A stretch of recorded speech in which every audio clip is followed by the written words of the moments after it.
So hello dear student, কেমন আছো? I hope প্রত্যেকে শুধু ভালো নয়, ভীষণ ভালো আছো। স্ক্রিনের ওপর একটা প্রশ্ন আছে। প্রশ্নটা কি আছে দেখো, sec to the power 4a minus sec square a equal to 10 to the power 4a plus 10 square a, এটা আমাকে প্রমাণ করতে হবে। তো চলো দেরি না করে আমরা একটা কাজ করি, লেফট হ্যান্ড সাইড বলে লিখে নিই।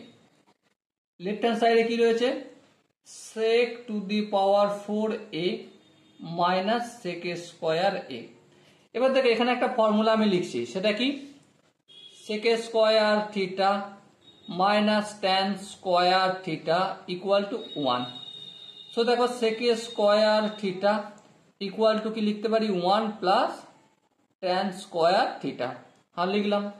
তো এবারে দেখো এই যে sec টু দি পাওয়ার 4 আছে, এটাকে আমি sec স্কয়ার a তার পুরোটা হোল স্কয়ার লিখে দিলাম, আর মাইনাস sec স্কয়ার a, এখানে sec স্কয়ার a মানে 1 প্লাস tan স্কয়ার থিটা, আমি এই 1 প্লাস tan স্কয়ার a লিখলাম, কারণ এখানে a আছে, কোনটা আমি এই করব।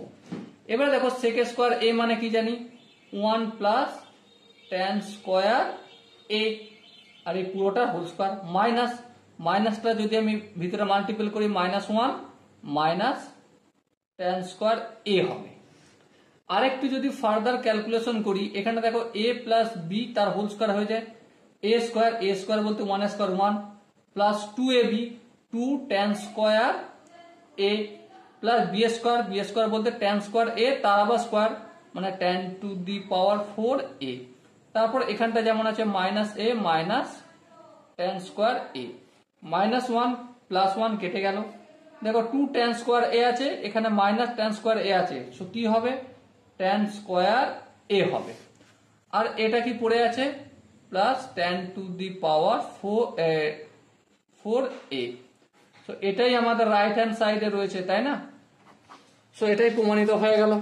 আই হোপ প্রত্যেকে এই কোশ্চেনের কনসেপ্টটা বুঝতে পেরেছো। এরপর যদি কারো বুঝতে অসুবিধা থাকে, ডাউট থাকে, কনফিউশন থাকে, কি করতে হবে, কমেন্ট সেকশন রয়েছে, কমেন্টে অবশ্যই জানাবে। আর দেখা হচ্ছে নেক্সট ভিডিওতে। ততক্ষণ পর্যন্ত ভালো থেকো, সুস্থ থেকো এবং জয় হিন্দ।